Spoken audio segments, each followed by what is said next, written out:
प्रतिष्ठा का पावन दिन सिर्फ कुछ घंटे बचे हैं। रामलला भव्य जन्मस्थान मंदिर में विराजमान होने वाले हैं। हमारे साथ सदगुरु रितेश्वर महाराज जी हैं। महाराज जी, बहुत बहुत स्वागत रिपब्लिक भारत पर आने के लिए। मैं आज सरयू के किनारे प्रभु श्री राम के चरणों में समर्पण की बात करते हुए आपसे पूछूंगी, आप भले ही भक्तों को मार्गदर्शन देते हैं, लेकिन आज आप खुद एक भक्त के रूप में। आज मैं भगवान श्री राम का एक अकिंचन भक्त के रूप में माता सरयू के तट पर, मेरे आँखों में भी एक तो आनंद के अश्रु हैं और थोड़े से वो दुख के हैं जिन्होंने बलिदान दिया है, उनको भी याद कर रहा हूँ। पर खुशी इतनी बड़ी है कि उन बलिदानियों के कारण आज सरयू माँ की धारा जो कभी रक्त से रंजित हुआ करती थी, आज इठला रही हैं, बल खा रही हैं।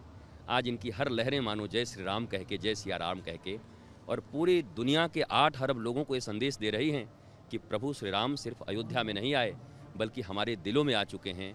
आराम मतलब अब जीवन में आराम आ गया है। राम के आने से सारी दुनिया आराम में आ गई है। महाराज जी, जब यहाँ भक्त आते हैं तो वो प्रभु श्री राम के मायने भी जानना चाहते हैं। हर घर में राम पूजा होती है, हर घर में राम से जुड़ी कहानियाँ बच्चों को सुनाई जाती हैं, लेकिन राम के मायने आपके लिए क्या, और आप भक्तों को कैसे समझाएंगे राम क्या है? देखिए, भगवान श्री राम भगवान हैं, ईश्वर हैं, पर आए तो मनुष्य के रूप में। और जब मनुष्य के रूप में आए तो उन्होंने कहीं भी अपनी भगवत्ता को प्रकट नहीं किया। एक समुद्र के ऊपर पुल बांधना हो, जिसमें उन्होंने बानरों की सहायता ली, भक्तों की सहायता ली।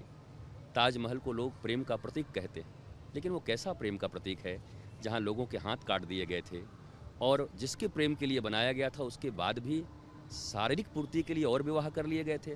परंतु एक श्री राम है, एक पत्नी व्रता, जिन्होंने उस काल में समुद्र के ऊपर पुल बांधकर अपनी प्रिया वैदेही को लेने चले गए। मैं तो ये कहता हूँ भारतीयों को और पूरी दुनिया वालों को, कभी प्रेम प्रकट करना हो ना तो राम सेतु देकर प्रकट कर देना, क्योंकि ऐसा दुनिया में कोई मिला नहीं जो अपनी प्रिया को लाने समुद्र पर पुल बांध कर चला गया हो। तो मैं अपने राम को भगवान के रूप में तो देखता हूँ, परंतु मनुष्यों के नायक के रूप में देखता हूँ, जो एक सुपर हीरो जिसको कहते हैं, जो ये बताते हैं मर्यादा में रहते हुए अपनी ज़िंदगी में धर्म, अर्थ, काम, मोक्ष, ये चतुर्विध पुरुषार्थ हैं। काम और अर्थ ये नदी बह रही है, पर धर्म और मोक्ष ये दोनों किनारे हैं। अगर इन किनारों में ये नदी बहे तो जीवन बड़ा आनंदित और आह्लादित होता है, परंतु धर्म और मोक्ष की अगर मर्यादा टूट जाए तो ये केवल पैसे और वासना की नदी एक दिन आपको बर्बाद कर देती है। भगवान राम हमको ये सिखाते हैं। गुरुजी, आपसे ये ज़रूर पूछूंगी कि प्राण प्रतिष्ठा की जो विधि है, थोड़ा उसके बारे में बताएं, क्योंकि कल मुहूर्त में कुछ घंटे बचे हैं और जो मुहूर्त है दोपहर 12:20 का, उसके बाद जो प्राण प्रतिष्ठा होगी उसमें क्या क्या होगा और उसका अर्थ भी क्या है? देखिए, 7 दिवसीय अनुष्ठान तो शुरू हो चुका, आज 6ठा है, कल पूर्ण होगा। भारतीय सनातन वैदिक परंपरा में जिन जिन रिचुअल्स को मानते हुए ये प्राण प्रतिष्ठा होते हैं, पहले जब कोई मूर्ति बनती है तो वो दुकानों में होती है, उसका छेनी हथौड़ी से उसका कार्य बन रहा होता है, तब उसको लोग प्रणाम नहीं करते, तब दुकानों में लगी रहती है। परंतु जैसे ही मंदिर में आते हैं और ऐसी वैदिक सनातन परंपरा के अनुसार उनके भीतर प्राणों को प्रतिष्ठित किया जाता है, तो जब प्राण प्रतिष्ठित करते हैं तो फिर वो भगवान हमारे प्राण और धड़कन बन जाते हैं। देखिए, वैदिक रीति से इसलिए ये कमज़ोर नहीं है क्योंकि प्रधानमंत्री स्वयं काशी से आते हैं और काशी विद्वानों की नगरी रही है। जिस काशी के विद्वानों ने इस प्राण प्रतिष्ठा के मुहूर्त को निकाला हो, बड़े बड़े शास्त्रियों ने विचार विवेचना गवेषणा करते हुए इस युक्त समय को निकालकर एकादशी के दूसरे दिन द्वादशी, एकादशी का अर्थ होता है 10 मन और 1 इंद्रियों पर संयम करके, और तब द्वादशी को प्राण प्रतिष्ठा का फल मिलता है। आज 11 दिन का व्रत प्रधानमंत्री श्री नरेंद्र मोदी भी कर रहे हैं। भारत के राष्ट्र के नायक हैं, जो ये आज के लोगों को ये बता रहे हैं जिनको रिचुअल समझ के तुम त्यागते जा रहे हो। देखो, मैं भारत का प्रधानमंत्री होने के बाद भी मैं अपनी वैदिक नीतियों में, रीतियों में कितना विश्वास करता हूँ। तन मन की पवित्रता और शुद्धि के लिए वो व्रत कर रहे हैं कि कल रामलला के सामने खड़े होकर के कह सकें कि प्रभु, हमसे जो बन पड़ा हमने आपके लिए किया है, आप मुझे आशीर्वाद दो।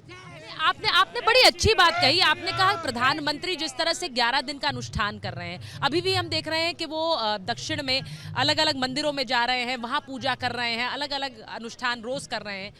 आपको लगता है प्रधानमंत्री का जो एक पूरी दिनचर्या है वो एक भक्त की तरह एक प्रेरणा है कि ये भारतीय सनातन जो परंपरा है उसका असर क्या होता है, उसका भाव क्या है और उसको कैसे हमें भारतीय चेतना से जोड़े रखना है? देखिए, इस देश में सभी कहते हैं कि मैं भक्त हूं, पर मैं दिखाऊंगा थोड़ी। पर प्रधानमंत्री ने यह कहा कि मैं छुपाऊंगा थोड़ी। अगर मैं भक्त हूं तो मैं एक राष्ट्र का प्रधानमंत्री हूं, प्रधान सेवक हूं। मैं जो करता हूं मेरे देशवासियों के सामने होना चाहिए, और जो प्रेरणादायक चीज़ें मैं अपनी प्राचीन परंपराओं से लेकर के शक्ति संपन्न हो रहा हूं, वो शक्ति संपन्न होने की परंपराएं मेरे देश के नौजवानों को और देश के नागरिकों को भी जानने का अधिकार है। जब कभी वो, चाहे वो नेपाल के पशुपतिनाथ में हो, चाहे वो केदारनाथ में हो, चाहे काशी विश्वनाथ में, उन्होंने छुपाया नहीं। अगर 6-6 घंटे रहे तो 6-6 घंटे रिचुअल्स को पूरा किया, और बाहर त्रिपुंड लगा करके जब निकलते हैं तो ऐसा लगता है कोई अलौकिक तेज और अलौकिक शक्ति को लेकर के निकला है। और वो व्यक्ति बाहर निकला है जो केवल अपने क्षुद्र परिवारों की सेवा के लिए नहीं, कि 2 बहन, 1 भाई, 1 पिता, 1 माता, 4 बेटे, इनके लिए कुछ करेंगे। पर वो जब निकलते हैं भगवान शंकर के मंदिर से तो एक ही बार 145 करोड़ भारतीयों के हीरो बन करके निकलते हैं और कहते हैं मैं आया हूं भगवान भोलेनाथ के कृपा से आप सबकी सेवा करने के लिए। और भारतीय सनातन परंपरा में ये बात प्रमाणित है कि हम वसुधैव कुटुंबकम की बात करते हैं।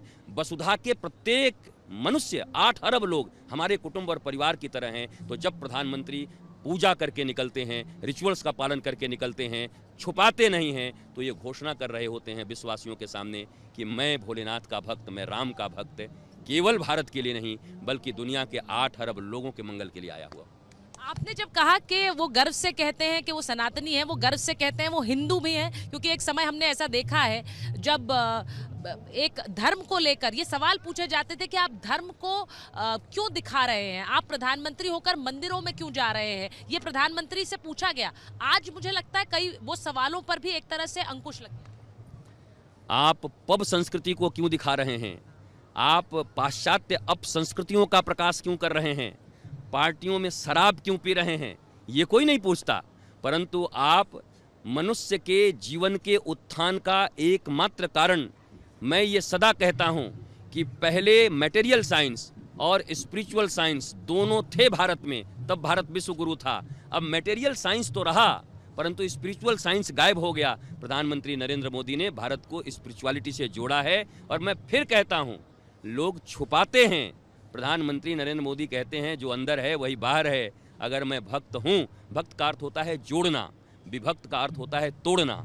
तो प्रधानमंत्री भक्त हैं, वो भारत को जोड़ रहे हैं, विश्व को जोड़ रहे हैं, मानवता को जोड़ रहे हैं। और प्रधानमंत्री के इसी बेबाकी के कारण, हालांकि लोग मुझे भी एजेंट कहेंगे कि आप भी एजेंट हो गए सदगुरु, आप तो पहले एजेंट नहीं थे, आप तो धर्म की बात किया करते थे।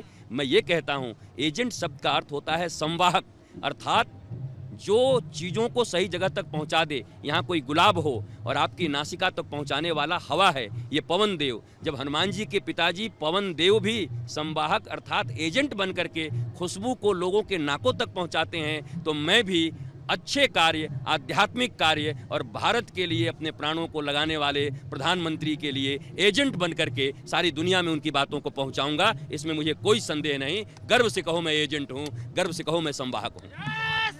बहुत खूब किया स्वामी जी। और मुझे लगता है कि सिर्फ आपने जब कहा कि एक एजेंट की तरफ बात पहुंचाते हैं, तो हम प्रभु श्री राम के एजेंट बनकर उनकी बात पहुंचाएं, यही लगता है कि आज संदेश होना चाहिए। क्योंकि प्रभु श्री राम का जो संदेश है वो जोड़ने वाला है, वो विभाजनकारी नहीं है। और इसीलिए जो विभाजनकारी एजेंडा है उस पर भी एक तरह से चोट प्रभु श्री राम का संदेश करता है, क्योंकि वो मर्यादा पुरुषोत्तम राम है। वो शबरी के भी हैं, वो जटायु के भी हैं, वो हिंदू के भी हैं, मुसलमान। अवश्य, मैं भी यही कह रहा हूँ। भक्त बड़े भगवान से जानत सकल जहान, राम गए पुल बांध के और कूद गए हनुमान। चूंकि भक्त ने भगवान राम की प्रतिष्ठा के लिए इतना बड़ा व्रत किया है, सतत अपने जीवन को न्यौछावर किया है, और आज वैसे भक्तों के कारण प्रभु श्री राम का जय जयकार पूरी दुनिया में हो रहा है। और भगवान राम कहते भी हैं, अहम भक्त पराधीनो हिव स्वतंत्र इव द्विज साधु वीर ग्रस्तदेव भक्तैर भक्त जनप्रिय। मैं भक्तों के अधीन रहता हूँ, वो साधु हो या गृहस्थ हो, उससे मुझे कोई फर्क नहीं पड़ता। ठाकुर जी कहते हैं जो मेरी भक्ति करता है मैं उसके पक्ष में खड़ा रहता हूँ। मुझे लगता है प्रधानमंत्री हों, हमारे मुख्यमंत्री योगी आदित्यनाथ हों, और ऐसे हजारों लोग, राष्ट्रीय स्वयंसेवक संघ के लोग हों, विश्व हिंदू परिषद के लोग हों, वो लोग जिनको कभी भारतवर्ष में आवारा और चंदाखोर कहा जाता था, जो सरस्वती पूजा रखते, दुर्गा पूजा रखते, राम पूजा रखते, हनुमान पूजा रखते, और हम ड्राइंग रूम और डाइनिंग हॉल में बैठे बैठे कहते थे आवारा चंदाखोर, पर आज उनके कारण भारतीय धर्म की ध्वजा, आज हम दुर्गा और सरस्वती को पहचान पाने में हमारे वो कॉन्वेंट के बच्चे इसलिए समर्थ हैं क्योंकि जिनको आवारा और चंदाखोर कहते थे वही पूजा रखते थे, और हम निकल के उनका दर्शन करने जाते थे। तो मैं तो उनको भी प्रणाम कर रहा हूँ जिन्होंने आवारा सुना, गालियाँ खाई, पर प्रभु राम के प्रतीकों को भारत से मिटने नहीं दिया। वो भी भारत के सच्चे सपूत हैं, उनको बार बार प्रणाम करता हूँ। सदगुरु जी, मुझे लगता है आपने बहुत अच्छे शब्दों में राम के मायने भी समझाए और इस प्राण प्रतिष्ठा का जो दिन है उसका महत्व क्या है वो भी समझाया। मुझे लगता है प्रभु श्री राम के भक्त हम सब हैं, उनकी कहानियां अनंत हैं, उनके चमत्कार अनंत हैं, और उनके प्रति हमारी भक्ति भी अनंत है। बहुत बहुत धन्यवाद सदगुरु जी हमसे बात। नमन, बंदन, प्रणाम।